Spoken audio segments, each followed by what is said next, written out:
como el fiel que fluyó desde la pesada cruz. Quisiera empezarlo con una pregunta. Sabemos que uno se hace cristiano en el momento que reconoce a Jesucristo como el Hijo de Dios y se bautiza precisamente para el perdón de sus pecados y también recibe el don del Espíritu Santo. A partir de ese momento se es cristiano. Pero la cuestión aquí es, y la pregunta es, ¿puede haber cristianos sin iglesia?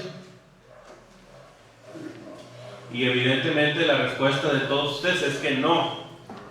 Pero aquí lo bueno es, ¿por qué? Los escucho. Y antes de que sigan viendo, voy a quitar eso. ¿Puede haber cristianos sin iglesia? La respuesta es no, pero ¿por qué? Bueno, porque la iglesia, hermano, viene siendo el lugar donde el cristiano, Cristo lo pone en la iglesia. Entonces, pues realmente si la persona decide rechazar la iglesia, ignorar la iglesia, Sí. bueno, entonces pues no es posible que sea cristiano sin iglesia.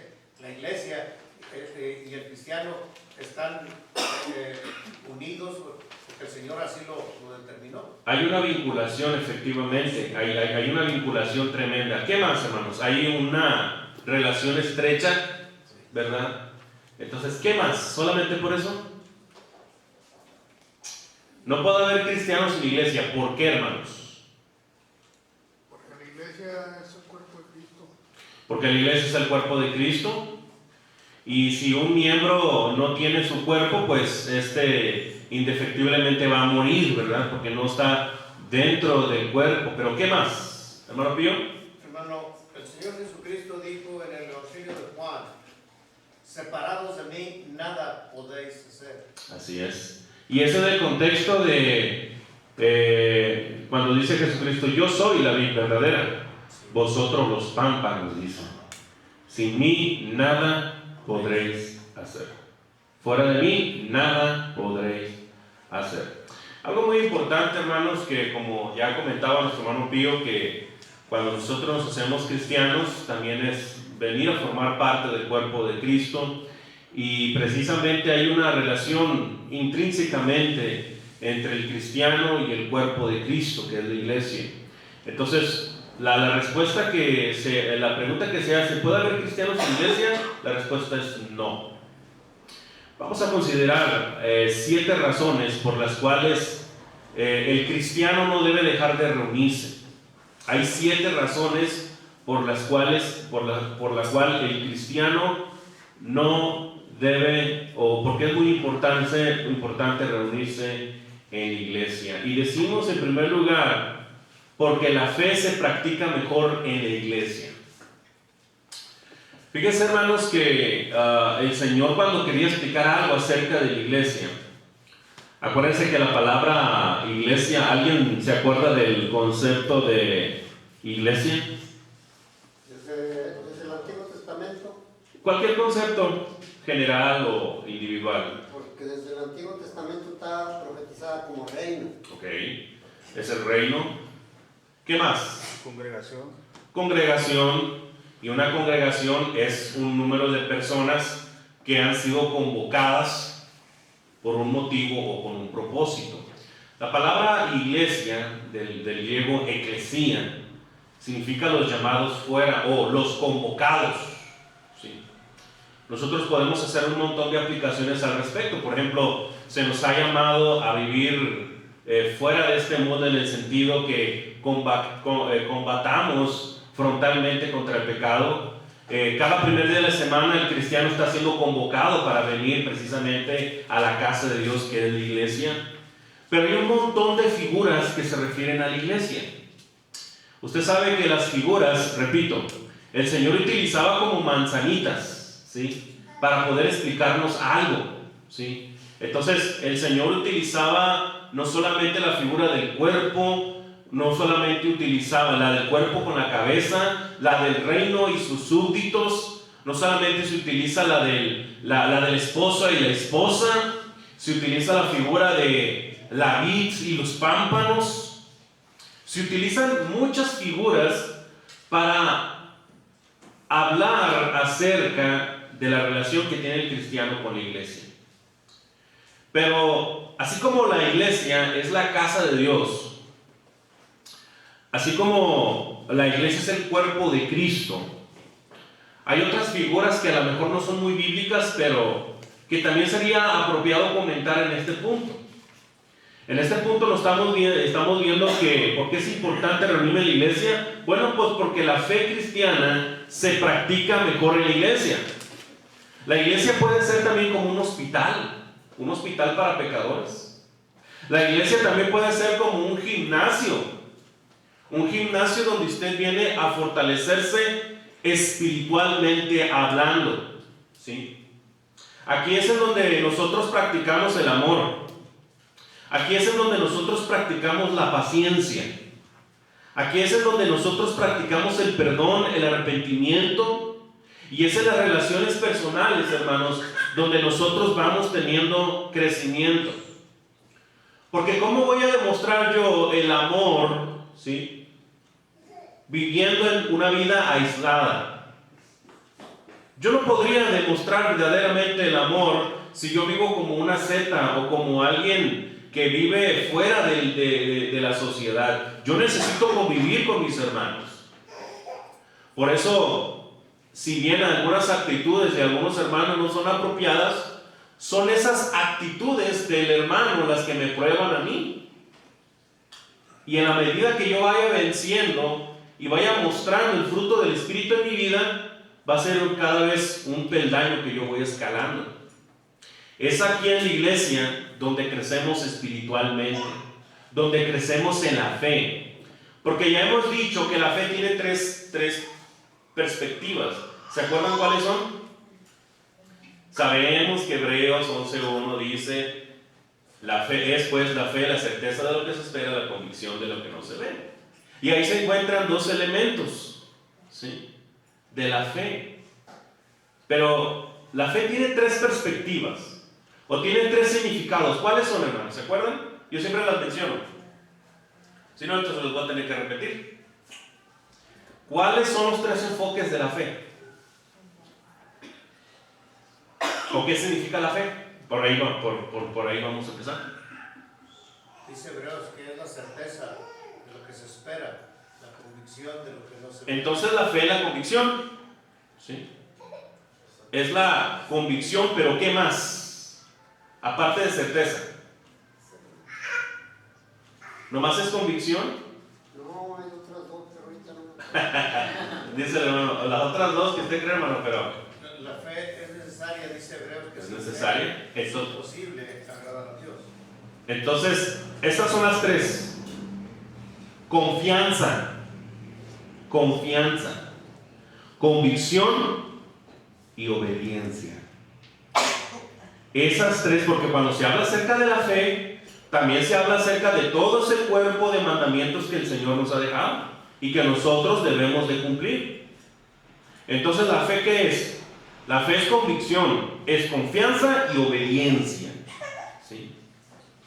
El Señor el Señor Jesucristo es la gracia de Dios hacia nosotros. Es el don de Dios hacia nosotros. Es la respuesta de Dios a nuestros pecados. ¿Y cómo va a responder el ser humano? Con fe, con la fe en Jesucristo. Ahora, la fe se practica mejor en la iglesia, hermanos. Y lo vamos a demostrar en la medida que confiemos, en la medida que estemos bien cimentados en nuestra confianza en Dios, pero también en nuestra obediencia. Dice precisamente, y es importante entender, que vivir en fe en Cristo es vivir en una comunión con la iglesia. Es muy importante que no dejemos de reunirnos, porque al reunirnos nosotros nos fortalecemos. Repito, hermanos, como siempre lo decimos, nosotros no venimos a cumplir una lista de obligaciones dominicales. Nosotros venimos a la iglesia para fortalecernos y para que en ese fortalecimiento nosotros afrontemos las pruebas y tentaciones que vamos a tener en la semana. Nosotros venimos a cantarle a Dios, venimos a participar de la cena del Señor, a ofrendar, a escuchar la palabra, a orarle. Todas esas cosas deben de fortalecerme y de animarme para combatir el pecado. Venir a adorar debe de ser mi tanque de oxígeno en mi vida espiritual. Por eso es ilógico, hermanos, que de repente hay hermanos que se ausentan por un montón de tiempo. Les puede pasar como el problema de que algunas jóvenes, o no solamente jóvenes, sino que también mayormente las mujeres padecen, algunas mujeres padecen el mal de la anorexia. Inclusive los hombres tienen un mal que se llama, ¿alguien sabe cómo se llama? ¿Pereza? ¿Qué pasa, hermanas? ¿Qué, hermana? ¿Qué, hermanos? Vigorexia, que se quieren ver bien fuertes, ¿verdad? Se ven en el espejo y ya están delgaditos, pero ellos quieren verse fuertes, ¿no? Pero en el caso de la anorexia, ¿cuál es ese mal de la anorexia, hermanos? ¿Cuál es ese mal? No comer, pero hay algo que está pasando en su mente. Hay algo que se está creando en su mente. No solamente es no comer, que es cierto. Que cuando se ve en el espejo, como dice el hermano Ezequiel, ella se ve gordita, pero cuando los otros lo ven, está delgada. Pero ella se ve gordita. Ella se ve rellenita. Su estado de ánimo depende de cómo lo vean los demás, ¿sí? Y por más que haga ella, siempre se va a ver gordita, aunque esté delgada. Y va a evitar comer, ¿sí? Precisamente para ya no estar engordando. Y no venir a la iglesia también es como no venir, como no comer. Eso es anorexia espiritual, hermano. Pero el peligro de ese mal es que la joven no se da cuenta que está poniendo en peligro su vida o su estado físico, ¿sí? No se da cuenta. En la vida espiritual puede suceder lo mismo. Tú no vienes a la iglesia, no te estás alimentando, no te estás nutriendo, no estás cantando, no estás poniendo atención, no te estás alimentando espiritualmente y todavía tú crees que te ves bien. Pero en realidad se puede vivir en un estado de anorexia espiritual. No puedes darte cuenta que a veces podemos estar debilitados, inclusive al borde de la muerte, por la falta de alimento espiritual. Eso puede pasar. Ahora, eso es lo primero, porque la fe se practica mejor en la iglesia. En segundo lugar, ¿por qué es muy importante reunirme en la iglesia? Bueno, pues porque la iglesia es la casa de Dios, hermanos. La iglesia es la casa de Dios. Vamos a leer primer libro de Timoteo, capítulo 3, versículo 15.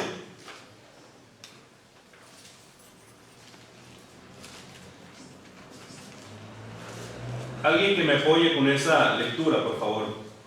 Para que citarlo, sepas cómo debes conducirte en la casa de Dios, que es la iglesia del Dios viviente, columna y baluarte de la verdad. Fíjense, Pablo le está aconsejando, le está dando una serie de exhortaciones al joven Timoteo. Bueno, joven y ya tenía como 40 años, ¿verdad? Entonces, Pablo, en esta serie de exhortaciones, le estaba enseñando de cómo tenía que dirigirse, cómo debía de estar actuando en la iglesia. En la iglesia del Dios viviente, dice. Y luego dice que es, ¿qué? La casa de Dios. La iglesia es la casa de Dios. Es donde mora Dios. Y es bien importante que entendamos que en el bautismo, hermanos, nosotros volvemos a nacer, espiritualmente hablando. Y tenemos que dejar atrás al viejo yo. En el bautismo nacemos de nuevo y somos adoptados en la familia de Dios. Y como familia de Dios, nuestra casa siempre va a ser la iglesia. Cuando nace un recién nacido, este necesita formar parte de un hogar. Y en el hogar necesita alimentarse, necesita amor, necesita compañerismo, necesita protección. Por eso cuando de repente el cristiano se ausenta, pues prácticamente está rechazando la casa de Dios, está rechazando precisamente la iglesia de Cristo. Por eso es muy importante que nosotros entendamos todo eso, no solamente de parte de aquel que se acaba de bautizar, también de parte de nosotros, hermanos. De nuestra parte también se debe de ser manifiesto ese cariño, ese aprecio, esa calidez, hermanos, porque vivimos en un mundo caído, con un montón de problemas. Y lo que menos queremos vivir aquí en la iglesia son más problemas. Nosotros queremos estar aquí con personas que precisamente han sido redimidas con la sangre de Cristo y que compartamos una misma esperanza, un mismo amor, un mismo cariño. Y si bien la familia, hermanos, porque eso es lo que significa la palabra hogar, que viene de hoguera, y la hoguera es una llama, es un fuego encendido, y es una referencia que es el lugar donde se experimenta el cariño, el amor y el aprecio. Eso es uno de los elementos que como cristianos, hermanos, debe de alentarnos y animarnos. Porque pueden ser elementos, como lo vamos a ver en 2 domingos. Esto es un elemento muy importante, porque si hay algo que debe demostrar que un cristiano es el amor. Porque la falta de amor puede apagar a otros cristianos, a otros hermanos. Por eso es muy importante, hermanos, que entendamos que así como tenemos una familia carnal, pues también tenemos una familia espiritual. Y la familia carnal se termina con la muerte, pero la familia espiritual es eterna. Entonces podríamos considerar que inclusive la familia espiritual, la iglesia de Cristo, es mucho más valiosa que. Por eso no hay que sacrificar a la familia, hermanos. Si solamente se te están pidiendo 2 horas y 1 hora en la tarde para venir a reunirte en la casa de Dios, no lo sacrifiquemos con otras cosas. Que me cayeron mis amigos, que me dio flojera ir, o que tengo otras actividades. No sacrifiques la reunión que tienes con nuestro Dios. ¿Por qué? Porque la iglesia es la casa de Dios. Rechazar a la iglesia es rechazar los medios de cuidado que el Señor ha provisto para sus hijos redimidos. En tercer lugar, hermanos, ¿por qué es importante reunirme en la iglesia? Bueno, porque, como decía nuestro hermano Pío, porque la iglesia está espiritualmente unida a Jesucristo. Espiritualmente unida a Jesucristo. Vamos a leer Juan capítulo 15, versículo 1 al 5. Juan capítulo 15, versículo 1 al 5.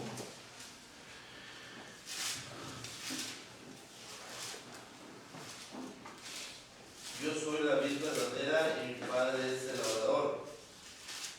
Todo pámpano que en mí no lleva fruto, lo quitará, y todo aquel que lleva fruto, lo limpiará para que lleve más fruto. Y vosotros estáis limpios por la palabra que os he hablado. Permaneced en mí y yo en vosotros, como el pámpano no puede llevar fruto por sí mismo, si no permanece en la vid, así tampoco vosotros, si no permanecéis en mí. 5. Yo soy la vid, vosotros los pámpanos, y el que permanece en mí y yo en él, este lleva mucho fruto, porque separados de mí nada podéis hacer. Ahí lo que decía precisamente nuestro hermano Pío. Le digo que esta es una figura que hasta los niños entienden. Entonces el Señor utiliza estas figuras para hacerles comprender al pueblo de la importancia de mantener una relación con nuestro Dios. Es muy importante, hermanos, a veces no comprendemos las implicaciones de Juan 14:6. ¿Alguien se lo sabe? Yo soy el camino. La verdad y la vida. Nadie puede llegar al Padre si no es por mí, o si no por mí. Es decir, que sin Cristo yo no puedo ir al cielo. Sin Cristo yo no puedo ser redimido. Sin Cristo yo no puedo ser comprado por precio. Sin Cristo yo no puedo ser reconciliado delante de Dios. Sin Cristo yo no puedo ser justificado, es decir, ser declarado inocente. Sin Cristo no podemos hacer absolutamente nada. Y nada en el sentido de nuestra, en cuanto a nuestra relación con Dios. Porque decíamos, hermanos, que vivimos en un mundo donde no se dan cuenta realmente de el peligro del pecado. Comentábamos en la visitación de hogar el sábado que si precisamente nosotros saliéramos en este momento a tocar puertas y le preguntásemos a las personas si están preocupados por la inseguridad, nos van a decir que sí. Que si están preocupados por la contaminación de Monterrey, van a decir que sí. Si le preguntamos, ¿está preocupado por el cambio de régimen que hizo López Obrador del Seguro Popular al INSABI? Le va a decir que sí. Pero si les preguntamos si está preocupado por sus pecados, ahí sí entonces van a fruncir el ceño y van a decir, ¿el pecado? ¿Y eso qué? ¿Qué es eso? Yo no tengo pecados. Entonces, a veces se puede estar muertos en vida, hermanos. Y eso es la terrible noticia. Por eso, amados hermanos, es muy importante que entendamos lo que dice aquí este texto.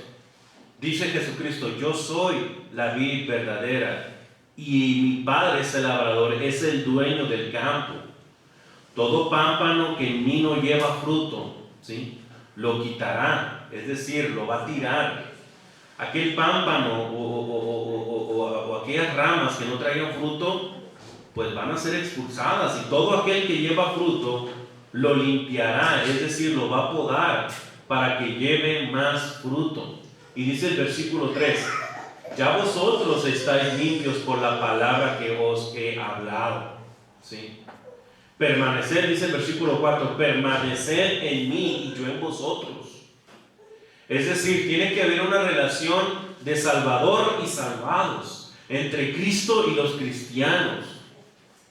Esto es algo muy importante que también nosotros debemos de entender. Dice, como el pámpano no puede llevar fruto por sí mismo, necesitamos estar unidos a la vid verdadera que es Cristo. Porque si no tenemos eso, no vamos a poder llevar fruto. Si no estamos unidos a la vid verdadera, vamos a estar muertos. Y luego sigue diciendo, como el pámpano no puede llevar fruto por sí mismo, si no permanece en la vid, así también vosotros, si no permanecéis en mí. Dice el 5, yo soy la vid, vosotros los pámpanos. El que permanece en mí y yo en él, este lleva mucho fruto, porque separados de mí nada podéis hacer. ¿Cómo podemos permanecer en Cristo? Es la pregunta. ¿Cómo podemos estar en Cristo? Primero, me bautizo. Ya lo que dijo nuestro hermano Ezequiel, ser constantes en la iglesia. ¿Qué más? Acrecentar la fe. ¿Perdón? Acrecentar la fe. Acrecentar la fe. ¿Cómo se acrecienta la fe? Pues estando cercano a Cristo, yendo a la iglesia, orando, cantando, estudiando, meditando, reflexionando la palabra de Dios. Hermano Pío. Dice Pedro, hermano, hablando del tema de la fe, cómo crecer. Dice en su primera carta, en el capítulo 2, desechando toda la malicia. Y luego enseguida dice, deseando como niños recién nacidos la leche espiritual, no adulterada, para que por ella crezcáis para salvación. Así es. Y fíjate que la expresión de Pedro, y que en este menciona nuestro hermano Pío, tenemos que imaginar como aquel infante que se aferra a la leche materna, que se aferra precisamente al seno materno y que es muy necesaria para él. Y él la está tomando constantemente. No es que cada 8 horas o cada 12 horas, no. Tiene que estarlo tomando seguido. Porque de ese alimento, ¿cuántas? 3 horas. ¿Cada 3 horas? ¿Cada 3 horas? Porque creo que hay quienes le llaman precisamente, se llama caliostro, ¿no? A la leche. ¿Caliostro? Calostro. La primerita del... Ajá. Luego después ya es leche, se maciza la leche. Ah, ok. Y esa leche es muy importante para la formación de sus huesitos, sus músculos, de su cerebrito, de todo su cuerpo, hermanos. Porque si no la toma, no va a tener un buen desarrollo. Como cristianos también debemos de tener ese buen desarrollo, pero tenemos que alimentarnos de ese calostro, que es la palabra de Dios. Hermano Pío. Hermano, cuando una de mis nietas estaba chiquita, tomaba su leche, Tere era la encargada de cuidarla y le daba una teterita, pues no muy grande, estaba chiquita. Y bueno, al principio pues quedaba conforme la niña, pero conforme fue creciendo, no le aumentaron la dosis, entonces la niña quería más. Y cuando se tardaron en preparar el segundo biberón, me estaba hasta verde de coraje, enojada, y ya ni la quería. Sí. Es decir, el deseo, Sí. de lo que estamos hablando, que Así es. hay que desear como el niño desea su leche. Sí. Así debemos de desear el estudio de la palabra. Así es. Y resulta que cuando nos preguntamos aquí cuántas veces durante la semana leo este sagrado libro, ¿Cada 3 horas? ¿Cómo la ve? Ahora Pedro puso ese ejemplo para hacernos entender que Así es. necesitamos del diario. Así es. No, De no, diario no, sí, sí, sí. ya no. Así es. Esa es la figura que está tomando Pedro. Como un niño recién nacido necesita esa leche para su desarrollo, el cristiano también necesita la leche espiritual no adulterada, que es la palabra de Dios. La leche espiritual en su estado puro, ¿sí? Sin disoluciones. Entonces, amados hermanos, ¿cada cuánto usted prueba esa leche? ¿Cada vez prueba usted la palabra de Dios? ¿Cada domingo? Y uno que otro versículo probablemente no esté muy bien desarrollado espiritualmente, hermanos. Tengan cuidado. Podemos caer en ese aspecto de la anorexia espiritual y a veces ni nos damos cuenta. Entonces, amados hermanos, es muy importante entender estas cuestiones, ¿verdad? Ahora, en cuarto lugar, ¿por qué es importante que nos reunamos en la iglesia? Bueno, en cuarto lugar, porque el Señor Jesucristo es la cabeza de la iglesia. Vamos a leer Efesios capítulo 5, versículo 23.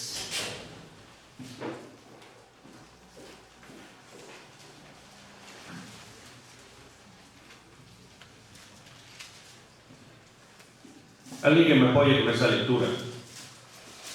Porque el marido es cabeza de la mujer, así como Cristo es cabeza de la iglesia, la cual es su cuerpo y Él es su Salvador. Gracias. Ya habíamos dicho que una de las figuras es la relación cabeza-cuerpo, ¿verdad? Y hermanos, ¿qué significa, aquí hablando acerca de la relación de los esposos? Debemos de hacernos la siguiente pregunta. ¿Cuáles son las implicaciones de que Cristo sea la cabeza de la iglesia? ¿Qué significa para ti que Cristo sea la cabeza de la iglesia? Que Él es la autoridad. Que Él es la máxima autoridad. Que pertenecemos a Él, porque no puede haber cuerpo sin cabeza. O sea, quien la dirige, quien la guía es Jesucristo. ¿De qué forma? A lo mejor se me aparece y me dice, no, la palabra de Dios es como nos orienta, cómo nos guía. ¿Pero qué más? habla también de supremacía, de una soberanía de parte de nuestro Señor Jesucristo y de la necesidad de estar anclados con esa cabeza que es Cristo, porque como dice nuestro hermano Mario, porque sin esa cabeza el cuerpo muere, porque no tiene cerebro, porque no tiene sus funciones vitales. La cabeza es Cristo, Él es la máxima autoridad, Él nos guía, Él nos protege, Él es la suprema sabiduría e inteligencia que hay. Pero solamente eso, hermanos. La iglesia, hermanos, está a salvo y segura en Cristo. De la misma manera que no puedes ahogarte con la cabeza fuera del agua. Y me gusta mucho cómo lo dice precisamente. Vamos a leer Mateo capítulo 16, versículo 18, o si alguien se lo sabe de memoria puede decirlo. 16, 18. Yo también te digo que tú eres Pedro, y sobre el perro que me cae en la iglesia. ¿Y qué más? Las enfermedades no prevalecerán contra ella. Le dice, así es, hermano. Ya los hermanos Lío lo dijo de memoria, hermanos, Qué pena, no se lo supieron de memoria. No sabemos. O tacha para todos, tacha para todos. Todo el mundo se andaba preguntando que si quién era el Señor Jesús. Algunos decían que era el profeta, algunos decían que era Elías. Siempre lo relacionaban. Entonces cuando el Señor le pregunta a Pedro, ¿y tú quién dices que soy yo? Y Pedro le dice, tú eres el Cristo, el Hijo del Dios viviente. Y el Señor le dice, ¿quién has dicho, Simón Pedro? Porque no te lo reveló sangre y carne, sino mi Padre que está en los cielos. Y le respondió a Pedro, ¿cómo dice? 16, 18. Y yo también te digo que tú eres Y yo también te digo que tú eres Pedro. Y sobre esta roca edificaré mi iglesia, dice. Mucha gente piensa que esta parte, ¿verdad? El católico piensa que ahí en el Vaticano, ¿verdad? Están los restos de Pedro y ahí se está cumpliendo lo que dice Mateo 16, 18. Pero lo que me interesa es lo siguiente, dice, sobre esta roca, sobre esta confesión, edificaré mi iglesia. Cuando uno se bautiza, dice que Jesucristo es el Hijo de Dios. ¿Sí? Entonces, y dice, y las puertas del Hades no prevalecerán contra ella, dice.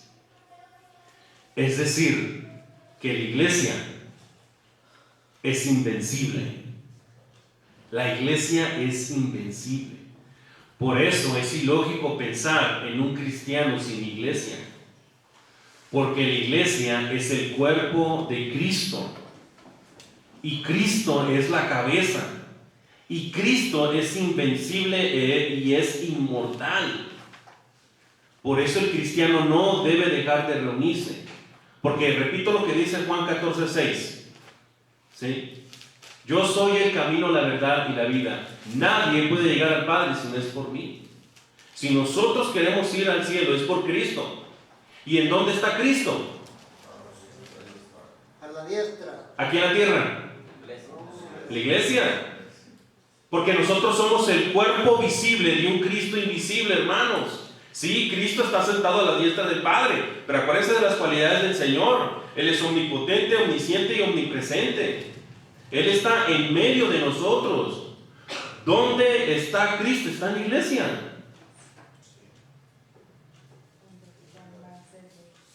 Cristo está en medio de la iglesia, en medio de los hermanos. Y si nosotros queremos ir al cielo, tenemos que venir a la iglesia, porque es en el lugar donde crecemos, es el lugar donde demostramos esa relación espiritual que tenemos con el Señor, ¿sí? Por eso es bien importante reunirse. Y hermanos, ¿por qué es tan importante venir a reunirse a la iglesia? En quinto lugar, porque la iglesia debe ser lo más valioso en la tierra. La iglesia es lo más valioso en la tierra. Yo sé que muchos no lo ven así. Pero ¿por qué decimos esto? Hechos capítulo 20, versículo 28, por favor.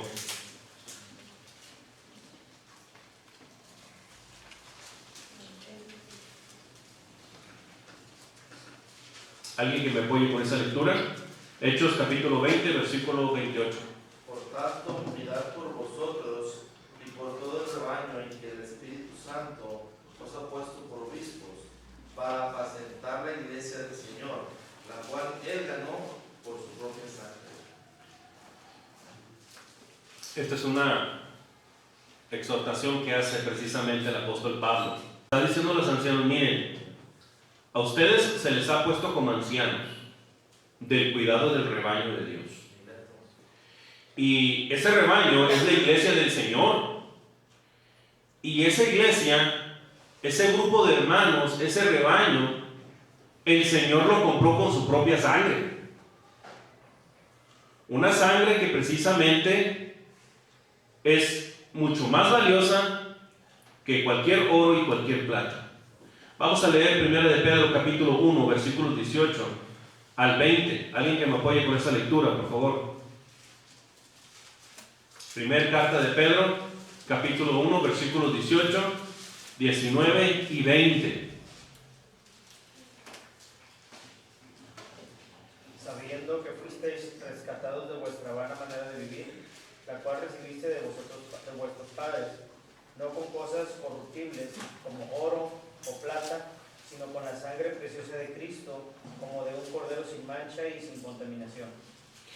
La sangre de Cristo es mucho más valioso que el oro y la plata, hermanos.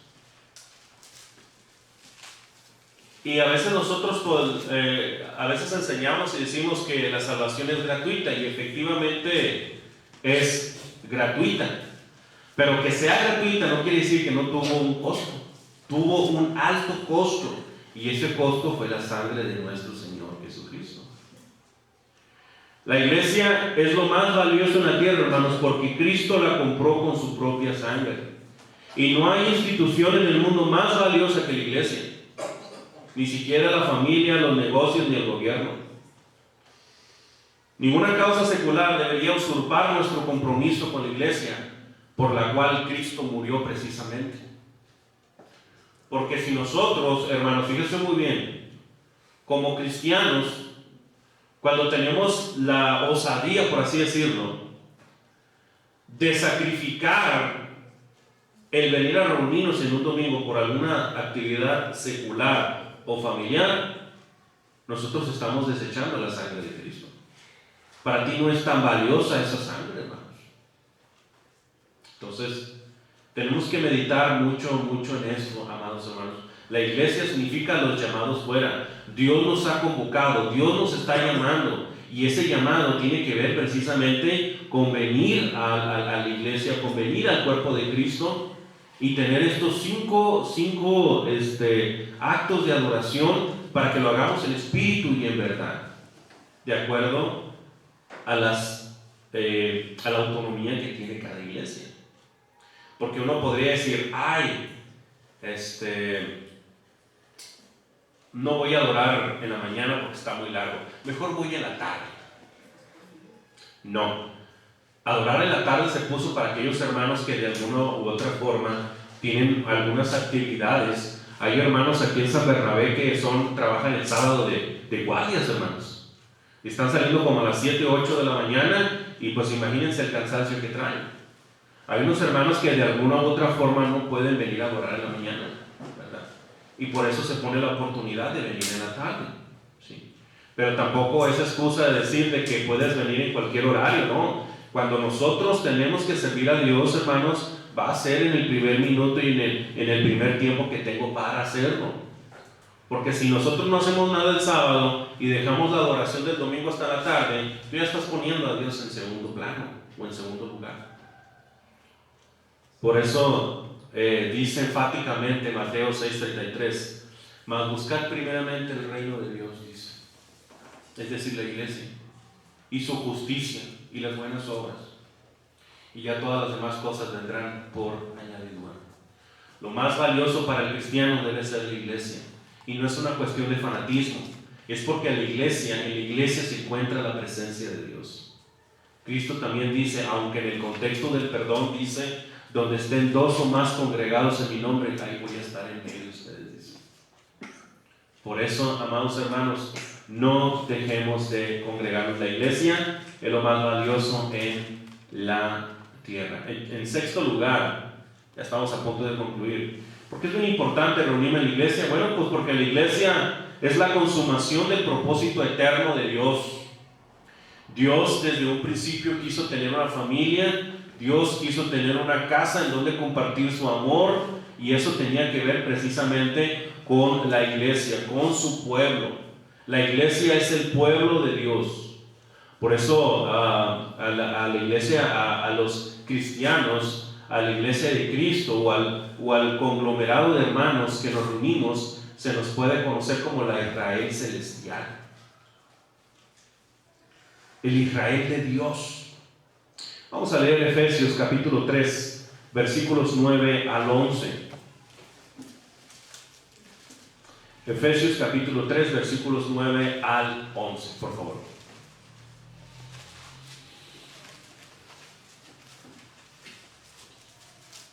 Alguien que me apoye con esa lectura, por favor. Y de aclarar a todos cuál sea la dispensación del misterio escondido desde los siglos en Dios, que creó todas las cosas, para que la multiforme sabiduría de Dios sea ahora dada a conocer por medio de la iglesia a los principados y potestades en los lugares celestiales, conforme al propósito eterno que hizo en Cristo Jesús, nuestro Señor.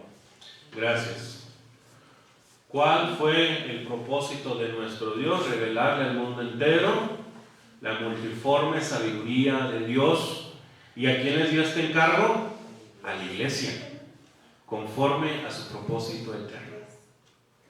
Es decir, nosotros, Iglesia de Cristo San Bernabé, nosotros somos el cumplimiento de ese propósito eterno que nació en el corazón de nuestro Dios, y también tiene que ver con la idea de compartir esta multiforme sabiduría de Dios.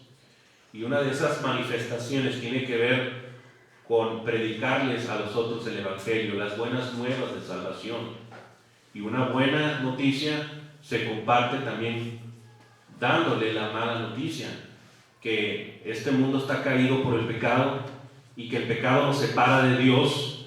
Y la buena noticia es que Dios se introdujo en la historia humana para resolver el mayor problema de la raza humana, el pecado, porque el pecado nos separa de Dios.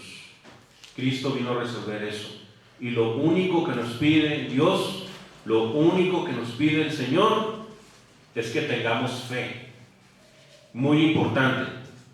La fe es el engranaje de todo, hermanos. Primero la predicación, porque por la fe es por el oír, y el oír por la palabra de Dios. Romanos 10, 17. Pero la fe me va a llevar precisamente a arrepentirme. La fe también me va a llevar a confesar que Jesucristo es el Hijo de Dios. La fe me va a llevar a bautizarme, hermanos.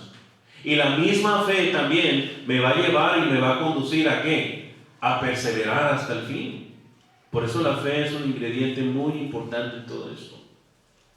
Amados hermanos, por último, ¿por qué es importante reunirme? En séptimo lugar, porque la santificación es un proyecto comunitario, no social, no me estoy refiriendo, sino que es un proyecto corporativo, es decir, de aquí de la iglesia. Aquí es donde nosotros nos alimentamos, nos nutrimos, nos fortalecemos, nos animamos, pero es muy importante establecer por qué estamos diciendo esto. Para ello vamos a leer en Hebreos capítulo 10, versículos 24 al 25. Ya nuestro hermano Esaú nos ha hablado abundantemente sobre este asunto, pero vamos a recordarlo ahí en Hebreos capítulo 10, versículos 24 al 25, ya para concluir. Y considerémonos unos a otros para estimularnos al amor y a las buenas obras, no dejando de congregarnos como algunos tienen por costumbre, sino exhortándonos, y tanto más cuando veis que aquel día se acerca. Gracias, hermano. Entonces, cuando nosotros, hermanos, dejamos de congregarnos, pues precisamente vamos perdiendo algunos elementos que son importantes para nuestra vida, pero sobre todo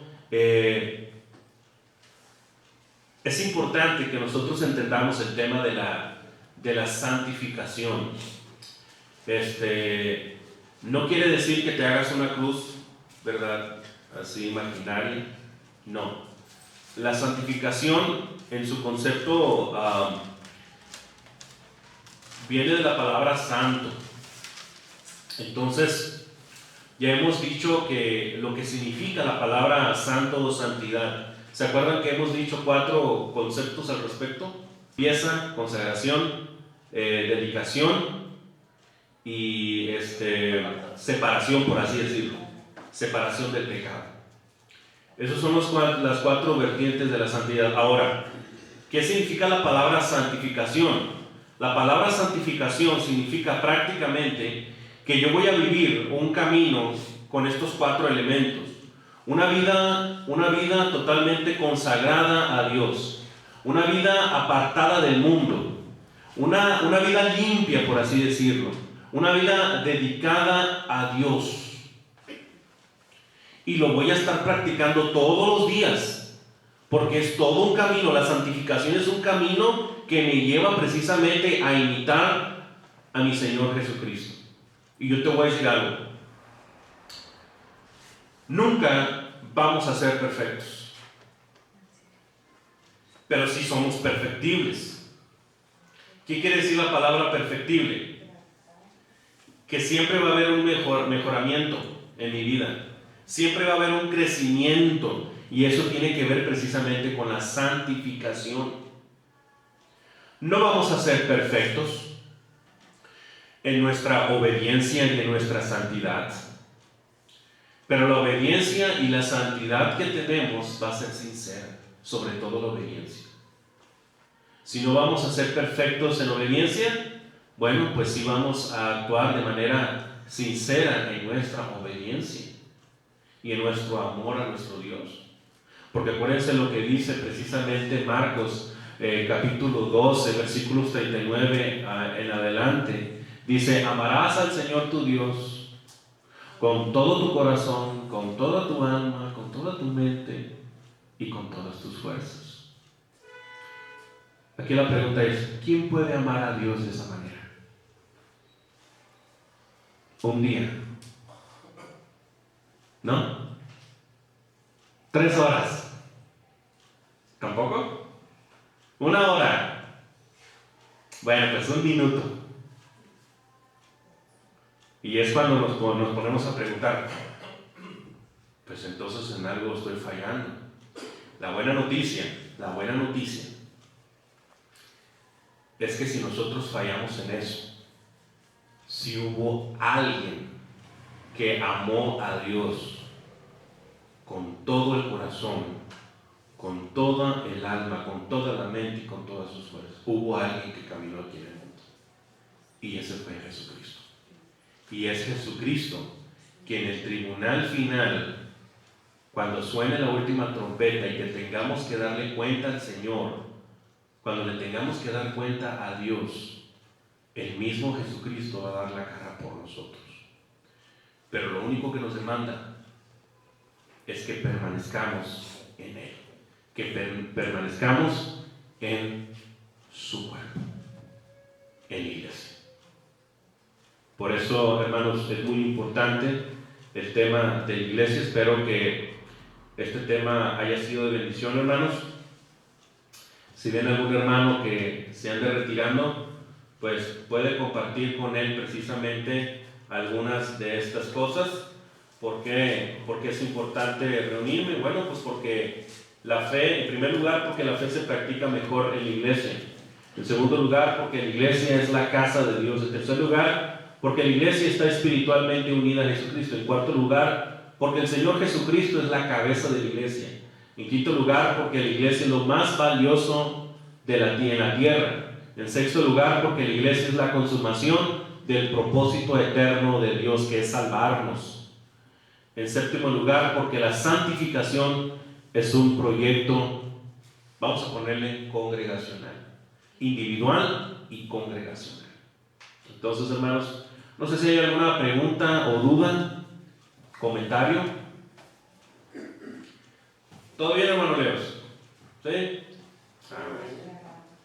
Bueno, entonces, si no hay nada más que decir, voy a dejarle lugar al himno de invitación que va a entonar mi hermano Jehová. Adelante, hermano.